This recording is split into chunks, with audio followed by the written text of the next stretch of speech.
bitches. It's Ward's World, come and take a look at how we live. Like, comment, subscribe, and share with your friends. What's up, everybody? Welcome to Ward's World. You already know what time it is. We back with another one. But before we get into that, I just want to say rest in peace to George Floyd. My prayers are with you and your family. Just wanted to say that before we start this video. So today, we got the NXT in your house recap. Let's go. I usually don't do these, but I feel like, I be tuning in. I tune into UFC. I got the sports talk on the Snake Pit. Let's go. So we got the NXT in your house recap. Fresh off June 7th. So they started off big. It's a pay-per-view. They moved it from Saturdays to Sundays. They treating it like a pay-per-view on the network. So they started off with an opening live performance by Code Orange. I'm not really familiar with the group, but it felt like a heavy rock vibe to get the show started. Shout out to the set, because the entranceway for In Your House made me feel like I was watching 1995 Shawn Michaels, British Bulldog all over again. I was just... So, the first match of the evening, a 6-woman tag match, got Shotzi Blackheart, Tegan Knox, Mia Yim versus Dakota Kai, Raquel Gonzalez, and Candice LeRae. So, to be honest, I haven't been following up with NXT consistently, so when I'm watching this is like, okay, I felt like things were thrown together, but listening to the commentators, listening to Mauro Ranallo, I was like, okay, we got something. Listening to Beth Phoenix, I'm like, okay, we got something here. They hit high spots on the outside, jumping off the top rope to one another. For a long majority of the match, it felt like it was a Shotzi Blackheart beatdown. Like, they were just pounding on that girl. Everybody getting tags in, beating up, taking turns. Ultimately, the good girls got the win. Tegan Knox hits the shiniest wizard on Dakota Kai for the win. 1, 2, 3. Wrap them up. Overall, I think it was a good match. If there was anything to nitpick, that's all it is, just nitpicking.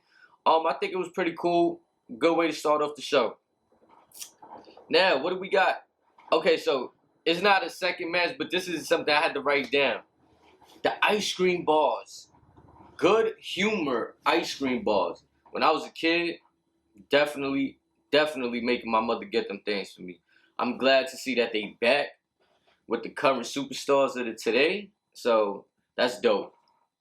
Second match of the evening. Damian Priest versus Finn Balor. Yeah, I'm not really sure. I thought it was a cool match. It started off wild. Finn Balor started off on the attack. A lot of back and forth. I felt like I seen how this was gonna go. Damian Priest doing a couple of moves, throwing Finn Balor onto the apron, damaging his back. Then the spot on the outside where Damian Priest falls onto the steps on his back.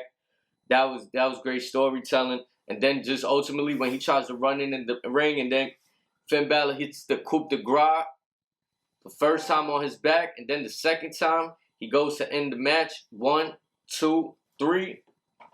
I'm not mad at that. I'm cool with that.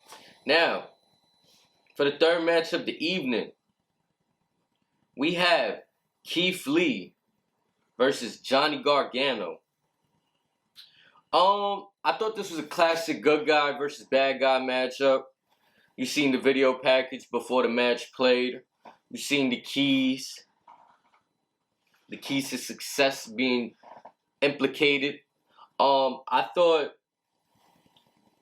Johnny Gargano's entrance was creative. I thought it was cool.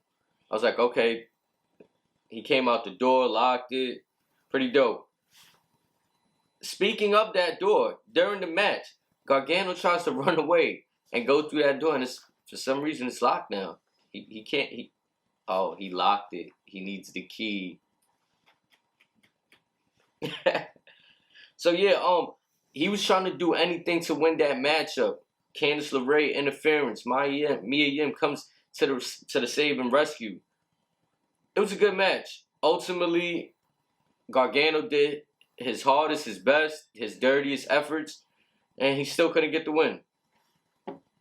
That was that. Moving on to the fifth match. I should say the fourth match. I'm sorry. The fourth match, excuse me. Adam Cole versus Velveteen Dream. Alright, I just want to start off by saying I don't care who made it up. Matt Hardy, The Broken Universe, Impact, WWE, Halftime Heat, The Rock and Mankind. Doesn't matter. I love cinematic matches. It gives a different feel, especially in this pandemic where they don't have an authentic crowd. They have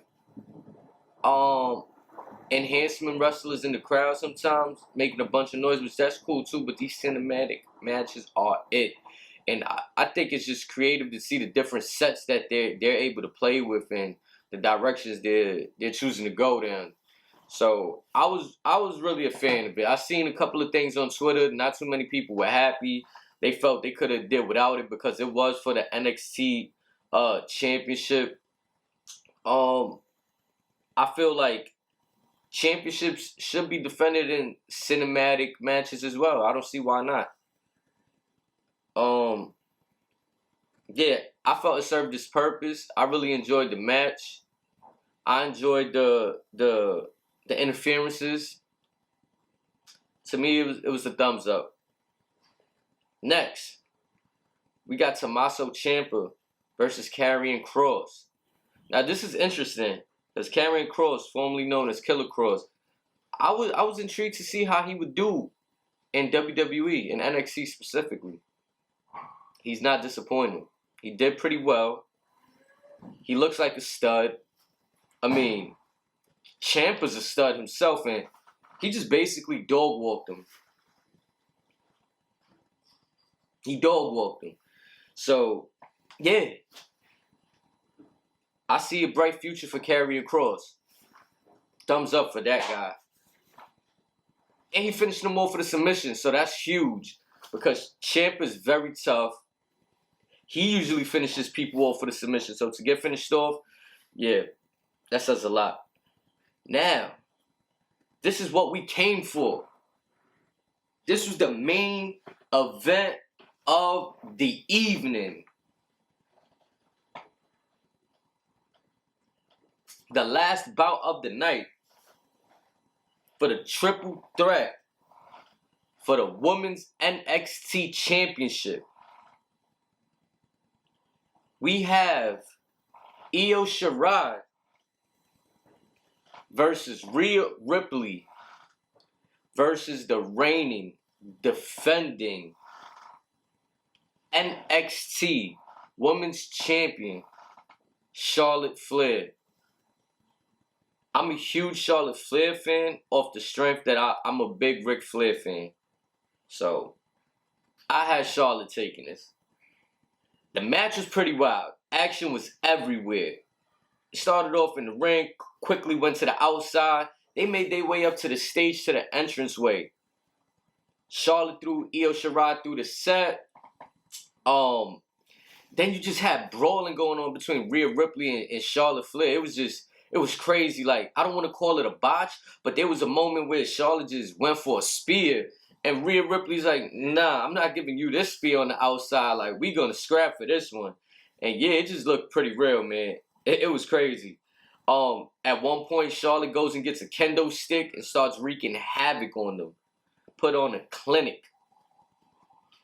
That's how you know it's a triple threat match. No disqualifications for the championship. No excuses.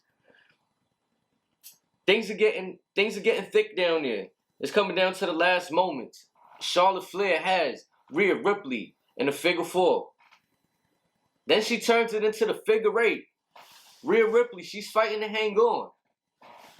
And here comes Io Shirai, flying off the top rope with the moonsault to Rhea Ripley.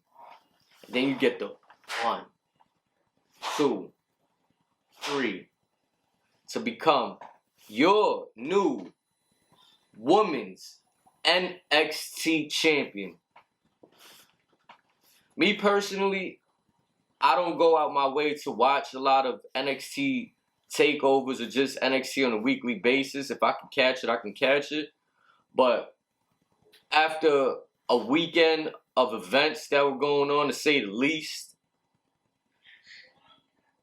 the UFC event, and then the WWE NXT in your house takeover, I was pretty satisfied. I was pretty satisfied.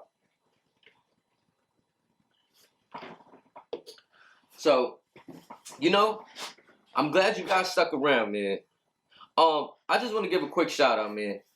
Shout out to my girl, because I really love her and she really helps me make these videos. Like, when I'm out here in front of the camera, she's behind the camera trying to do things to make the videos better. So if you guys like and enjoy and subscribe, part of the success goes to her as well.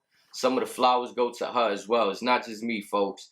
I just wanted to say that because I appreciate you guys. Anybody that's watched, anybody that's been here for the ride. It's definitely not easy. I want to let you guys know that. But we trying everything to keep bringing you content, to keep keeping you guys entertained. Another big update. Right now, we staying with the name Walt's World, but we're contemplating a name change. But if we do that, we will keep all you guys updated and into the loop. But for now, it's still gonna be Walt's World. As long as you guys keep pushing it, keep pushing us, keep loving us, keep subscribing to us, keep commenting. Love is love, man. Shout out to Snake Eyes. Shout out to the Snake Pit. Shooter Get Shot Media. You guys can go check that channel too. We all out here working, man. Peace. You know what time it is? It's Walt's World. Come and take a look at how we live. Like, comment, subscribe, and share with your friends. Please.